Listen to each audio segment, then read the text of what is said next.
What will your future look like? The job you do today could be different than the jobs of tomorrow. Some see this as a challenge. At UCF, we see opportunity. A chance for you to grow your knowledge and strengthen your skills from anywhere life might take you. With in-demand degree programs and resources for your success, UCF Online can help you prepare for the future and all the possibilities that come with it.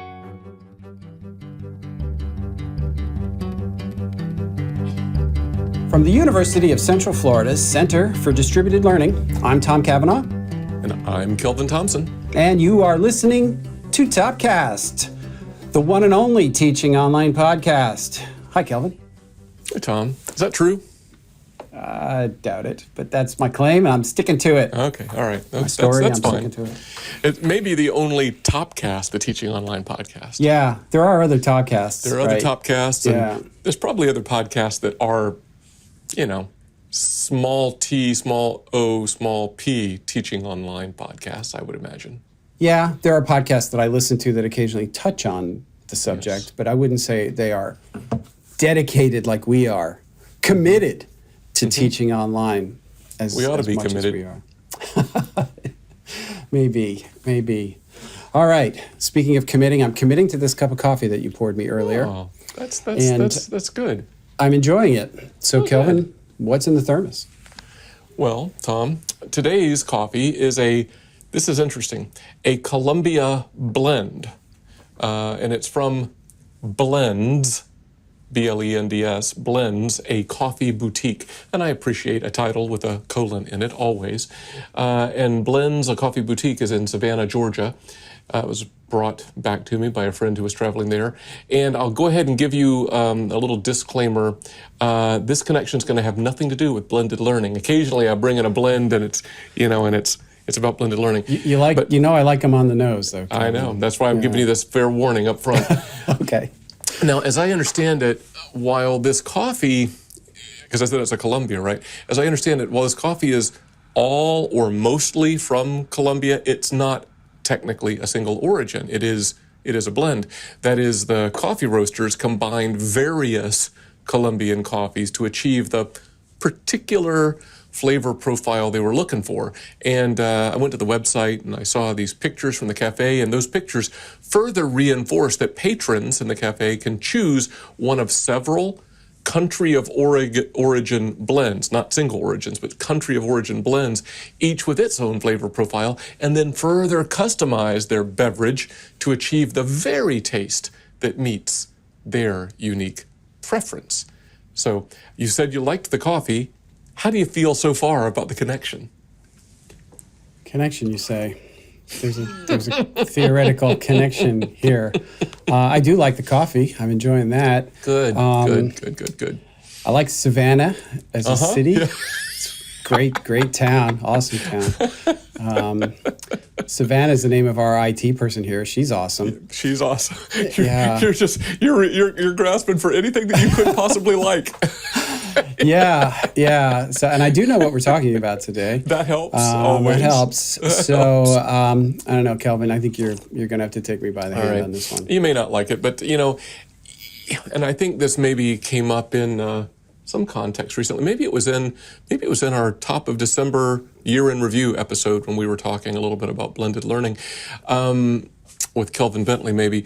But blending sometimes, even in our circles, comes up with just combining multiple elements, right? Just not blended learning, but just combining multiple elements. And I thought that's one of the things that's going on at Blends, a coffee boutique.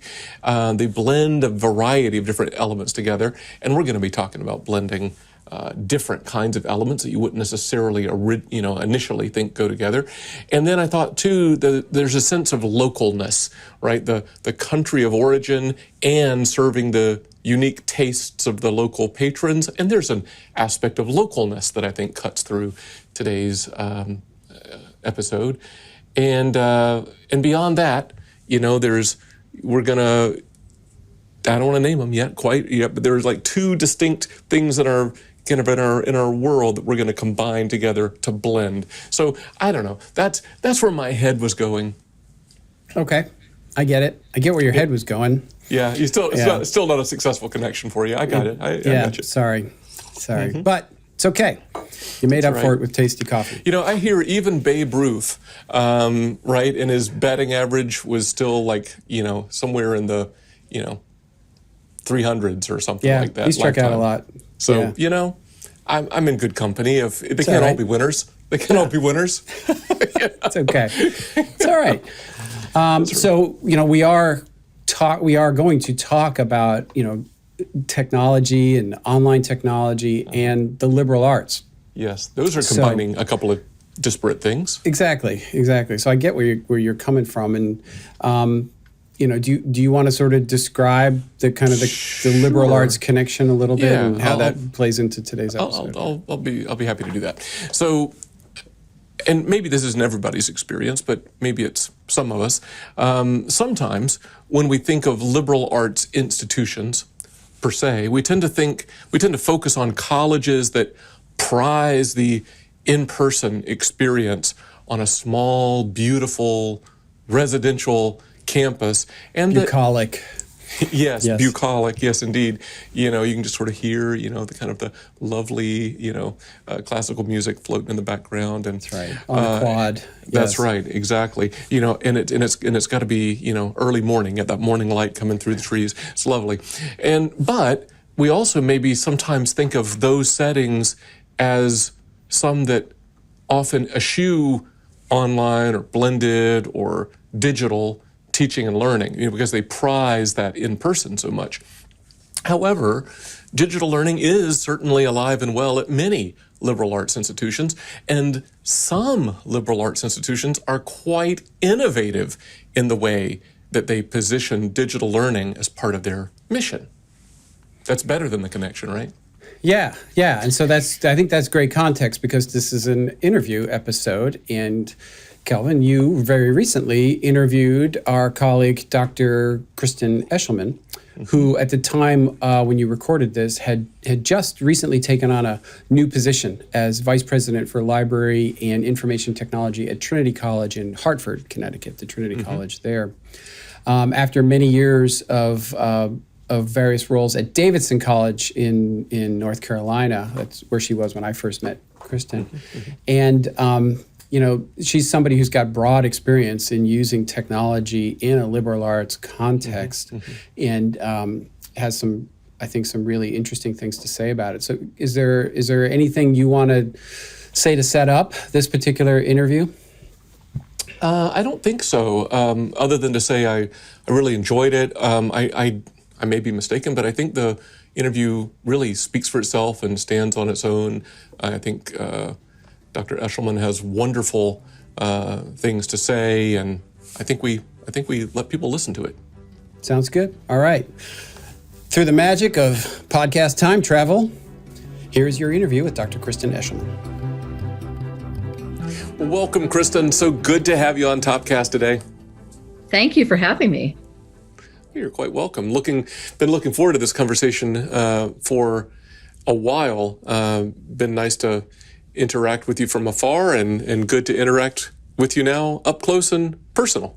I feel the same way. So, not to be weird, because I'm going to be the guy that makes it weird. So, I think about this sometimes, that I place people on certain shelves in my brain. Sometimes they're on multiple shelves, but is it okay if I tell you kind of the place that you occupy in my brain, and then maybe I'll ask you for a reaction to that? It can be a counseling referral if you prefer. So the place that you occupy in my brain is sits at this intersection of digital teaching and learning and the liberal arts, which I think is a very interesting intersection. I wonder what your reaction will be to find out that that's the shelf you're sitting on in my brain. I think that's right. I'm guessing I'm sitting there because of the different roles I've played at Davidson primarily, and now I'm at Trinity College doing something a little bit different, but building on what I did there. I think that intersection, where I sit, at least in that intersection, is thinking about how digital learning supports the expansion of the liberal arts beyond the select few that we typically educate within these kinds of environments. And so it's really that scale question and access and equity and all the ways in which the technology can help us achieve those things we couldn't do otherwise. And so that's where I've focused a lot of my work in the last 4 to 5 years. Prior to that, it was more in the digital humanities and that space as it was emerging in that time. So I think for me, it's really that what is the potential for us to scale what is so valuable in a liberal arts education to so many people who need it, I would say all the time, but now more than ever as we're dealing with a lot more uncertainty. Well, maybe glad I didn't have you filed away in some place that you're like, I am uncomfortable. Please move me in the schema in your brain. So that's good. But I wonder if I might ask you just to kind of expound on that and expand on that a little bit more. Like, I would imagine most in our audience would be able to articulate some sort of an apologetic defense of the liberal arts, in its place in our society and in higher ed specifically. But I wonder if you might make a couple comments about why so valuable are the liberal arts in general and now, and then a little bit more about how do digital technologies and digital learning strategies do the things that you just said with access and so forth. Can you just tell us more? Sure. Well, I think why it's always been important is probably that unstated but understood focus on soft skills. And by that I mean those skills that we know that we've identified through AAC&U and others, and leaders and organizations and companies have said are really what they're looking for in employees that can advance long term. So your ability to collaborate on teams, your ability to communicate, to take complex ideas and really drill down into the right questions to ask. All of that is coming from a liberal arts education. It's a lot harder to measure. And so we talk about it in these terms that are a little bit, I think, vague. And as we get into a point in time where we're starting to reduce the value of things down to very specific measurable outcomes, it becomes questionable, right? We've always known it's important. We've never been able to measure exactly how much.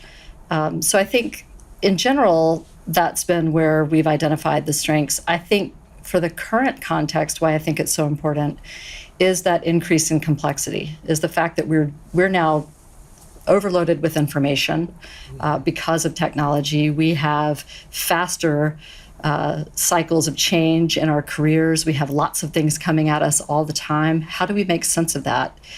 That really, I think, to do that very well requires some training in multiple frameworks. And a liberal arts graduate has that. They've been trained in a variety of analytical frameworks to think about problems that are highly complex. And there's just a lot more complexity coming at us all the time. So that's the way I would address that in general, long-term, why it's been important and why now it has, I think, a certain degree of importance that is more critical than it has been in the past. There's just a lot more unpredictability in front of us.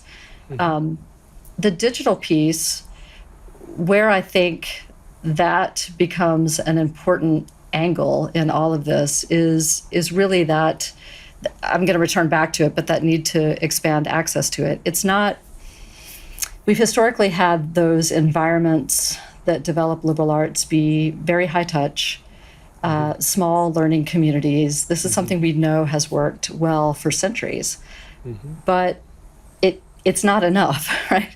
We know that many more people are going to need these skill sets, these habits of mind, these ways of thinking and being that we do so well in that environment. So it really is, the intersection for me really is, how do we look across that 4-year model, that model that we know is successful, and begin to disaggregate from that some of the most effective things we do within a 4-year institution and recombining them into these more flexible pathways so that others can take advantage of those same outcomes, but not in such a restrictive way. As to, if you can't come and do a 4-year residential education, that shouldn't be the only way that you get access to those skill sets. And I think access to the analytical frameworks that surround them. So it's not just those habits of mind, which I think could be developed in other contexts, but really that what we know about those analytical frameworks that makes it so much more useful when you're facing complexity. So it's still that access and equity question for me when I think about how these things intersect. I do think, during COVID, we saw yet another way to think about this for the students that are already in that environment. And now you have new ways for those students to gain experiential skills, to really begin to rethink the model internally as well. So do we have to deliver it the way we've always done it with these semester-long, 16 weeks sitting in a classroom? How much can we start to break these barriers of time and space that enable our students to take advantage of things that were locked out to them? So you could see where it has an impact both on the traditional model, but also how to get the best of that traditional model out to more people. Well, that's awesome. Thank you for that.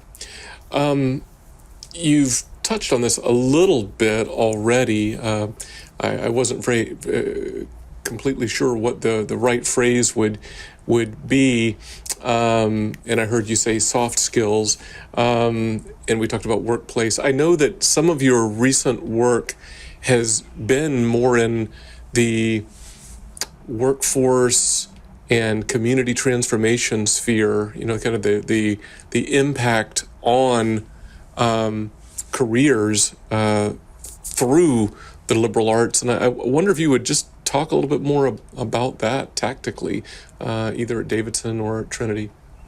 Yeah, I think it's this interesting discovery that we did thinking about that question, how do we scale what we do to more people, and where are we adding value and not duplicating what is already done really well by community colleges, by other training programs, by executive education.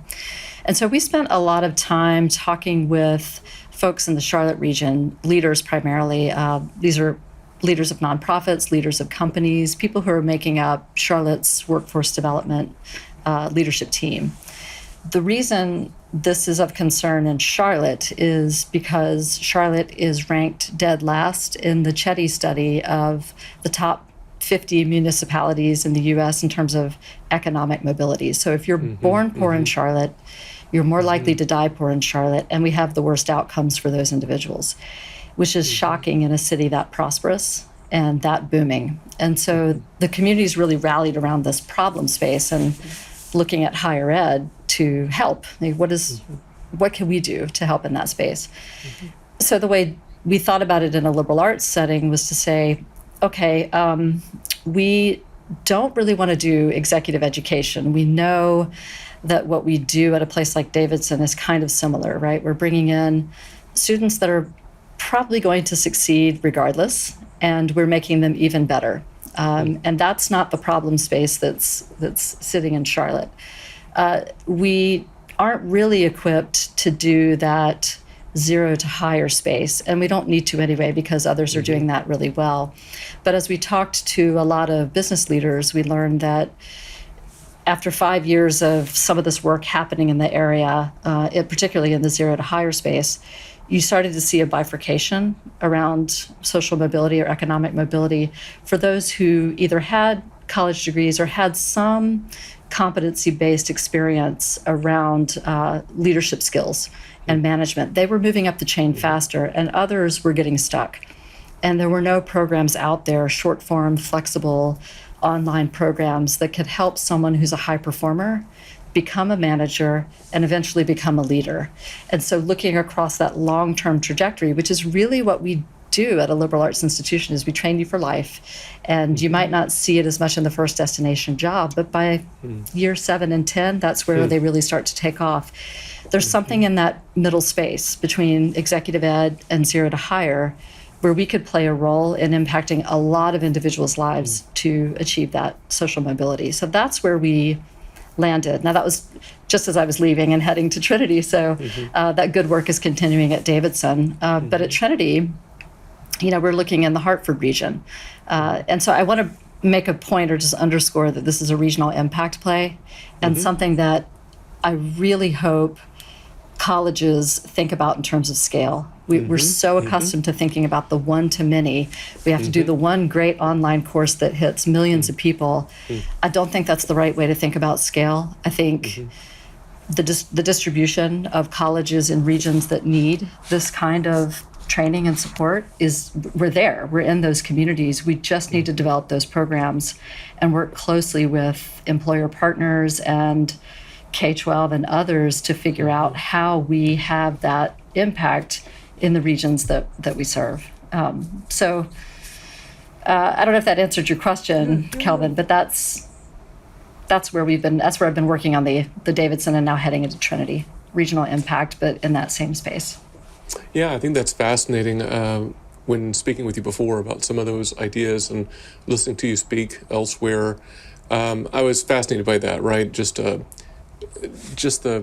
transformational, the vision of transformation and regional or metropolitan, the serving the community, I think is such an important role for higher education and liberal arts education.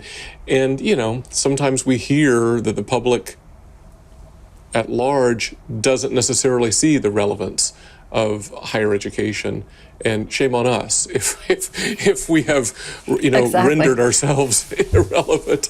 That's So right. I think, And I think liberal arts colleges have typically seen themselves as a retreat. yes, And we that's just right. can't, we shouldn't do that anymore. We right, can't that's make right. those bold claims about transformation and continue to operate in that way. That's right. So kudos to you and your colleagues at both of these institutions for really showing the rest of us the way or at least a way to be relevant and serving of the community and making a difference. And I appreciate the Chetty reference. I'm fascinated by his social mobility work, just because I keep thinking, if we don't have some kind of impact in higher ed on social mobility, well, what good are we? Right. So when we air this interview in our episode, I'll make sure we throw some Chetty references in the show notes for our listeners who may not be as familiar. As we begin to wrap up, I wonder, I'm going to put you on the spot for a second.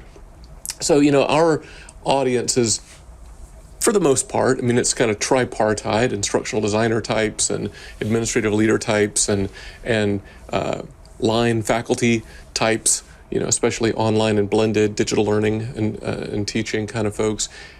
If you were going to speak to that digital learning kind of community from where you are in your intersective space of digital and liberal arts, if you would have us as a community make some kind of change to better integrate with the liberal arts, what recommendations would you make to us as a community?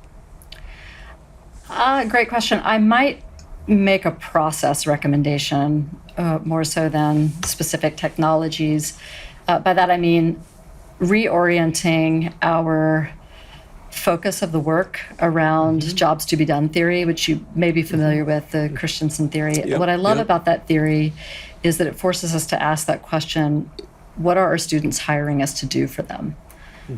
And it gets us a little more out of that level we tend to focus on, which is how do we do effective pedagogy. All that is important, but if the good work that we're doing isn't still leading to the outcomes that they care about, and we haven't made that connection, it doesn't feel like we'll be seen as strategic partners, right? And so I think some guidance from cabinet level or senior leadership to say we recognize this is important, and bringing those digital learning teams into these conversations about institutional strategy starts to move the needle a little bit more. Like what is the journey of that student from prospect to alum, in the case of a four-year residential institution. If it's an adult learner, what is that journey, and how do we understand it deeply enough to design the experiences that are going to work for them?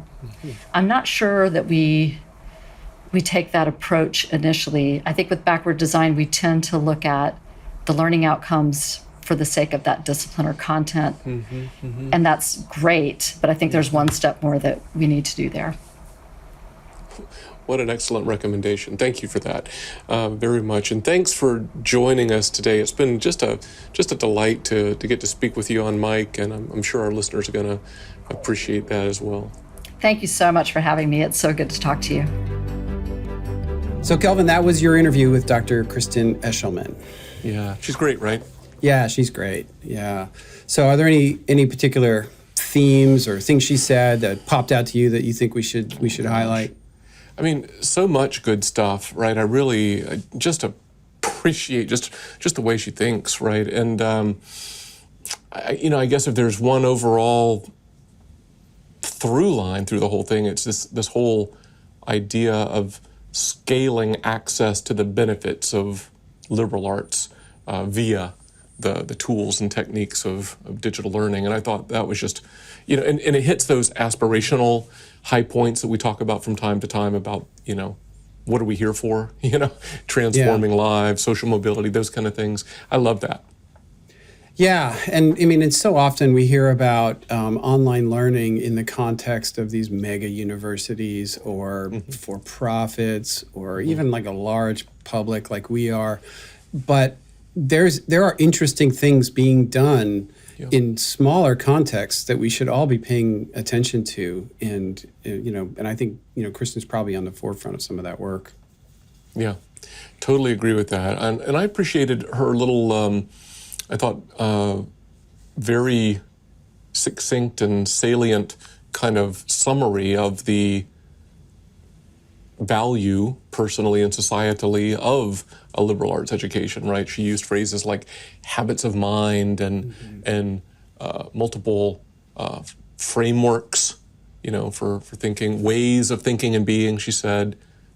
This whole idea, some people don't like the term, but she used the term soft skills and the connection to employability and career progression, critical thinking, all those kinds of things as the kind of the center of the bullseye.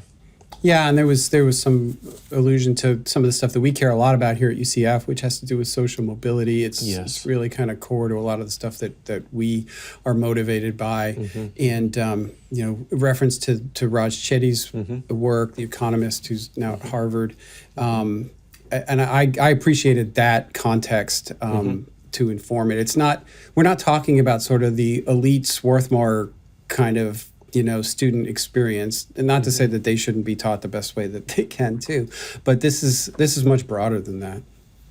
Yeah, and we will put, as I promised, we'll put some links to some of Chetty and his colleagues' work in the show notes. I've already made a note of the study that Kristen specifically mentioned, which was a 2014 study that really looked at the likelihood of people who were born in the poorest communities in the United States ending their life in the top moving communities. quartiles or quintiles. Yes, exactly. And those 50 municipality things, we've definitely will have that in there. And as she said at that point, Charlotte was at the bottom of those 50, and so good on Charlotte though for as a community taking that on as marching orders. That's awesome. Yeah. I love that story. It really showed the kind of the power of place and of institutions partnering with their local community, and I thought that was a great comment. Yeah, we've I said kind of at the top of the episode this term that we have used in the past around here sometimes connected with blended learning, localness, right? And it's a concept. I don't know that either of us used that term in the interview, but that's what I was thinking about, that localness, like having a presence, having an impact, serving the community. Our former longtime president here at UCF used to talk about, the Metropolitan Research University as one that serves the community, and I always thought that was inspiring. Yeah, we talk about lifting lives and livelihoods. It sort of fits into that altogether. Yeah. So that's cool. I really appreciated that. So thanks to you and thanks to Kristen for taking the time to do that for us. Absolutely. Do you want to take a shot at landing the plane, or do you want me to? You want don't you if you take a shot at landing the plane, I will slip in a plug before we sign off. Sounds good. All right. So, if anything, I think that interview has reinforced that digital learning and the liberal arts can make a really effective blend. Mm-hmm. And one example of this is the extending of the benefits of a liberal arts education through innovative digital learning techniques in ways that empower far more individuals than could otherwise be possible. Mm-hmm. Yeah. No, that's good. Well said. I like it. Okay, quick plug before they turn off the lights here. So our listener survey, which is technically still open for submissions, especially if you're listening kind of in the long tail, well after release, still open for submissions, and we'll put a link back in the show notes. We won't repeat it here, but it's there. As we look at that survey, some of the results already are revealing that some listeners are just unaware of the subscription Topcast Insider newsletter, which is available for free via email to anyone. How much did you say? Free, Tom, free. Yeah, wow. Free dollars. Free dollars. Wow. Free. That's a deal. It is, hey, sometimes you get what you pay for, but in this case you get more than that because you're paying nothing and you get something. So each newsletter contains a direct link to the current episode because maybe you're not I'm living on my podcast feed, you want to be reminded, so it comes into your email box. But it also gives you right there at your fingertips all the show note resource links, the read more about it resource links, but also gives you exclusive bonus content that we don't just put out there on the Topcast website. And those are our first go-to people for interaction opportunities, our newsletter recipients. So you can register now to get all of this in your email inbox. If you go to this URL, jot it down now, bit.ly/TopcastInsider. All lowercase, no spaces, bit.ly/TopcastInsider. Go register and get good stuff in your inbox. I am a subscriber. Me too. Yeah. Cool. So do that. You get lots of nice bonuses, sometimes some extra media and other kinds of things that only the secret, members get. That's right. Cool. All right, Kelvin. Well, thank you for the coffee. Mm-hmm. Thank you to Kristen Eshelman for joining us. Mm-hmm. Until next time, for Topcast, I'm Tom. I'm Kelvin. See ya.